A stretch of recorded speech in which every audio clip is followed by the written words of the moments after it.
we'll start off kind of station keeping here a little bit before we do the approach. So you're the white diamond that's inside the white crosshair. All right. And you want to keep that inside the magenta circle. Now the primary action is actually what you do is begin moving back in the right direction, then go hands off. You don't want to try to get there quick. See the corridor since the corridor is attached to the ISS. If he does that, he maintains the corridor. With halfway point on the screen, it will rescale.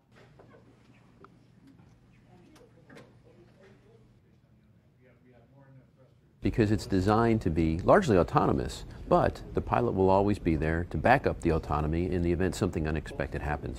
So we always have the ability to take over from the vehicle and execute something, whether it be a docking or a manual entry. This magenta circle and other stuff, if you've been in auto,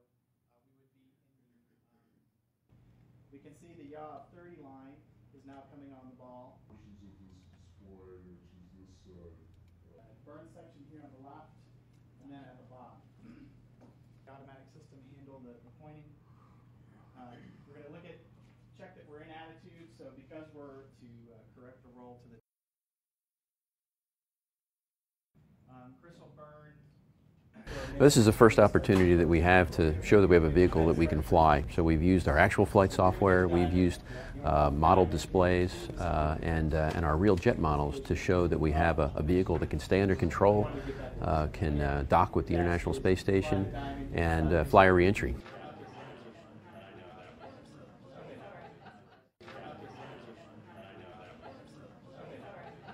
Yeah, it's very exciting for us. It's a very exciting day. As you said, it's been a long journey where we've learned a lot of lessons learned, a lot of exciting progress was made.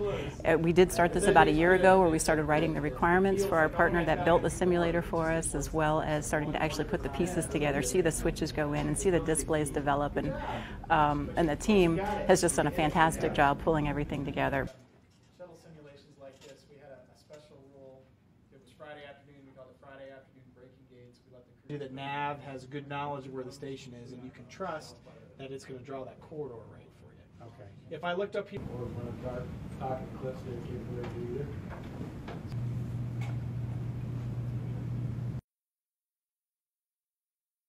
he does that, he maintains the corridor, which is the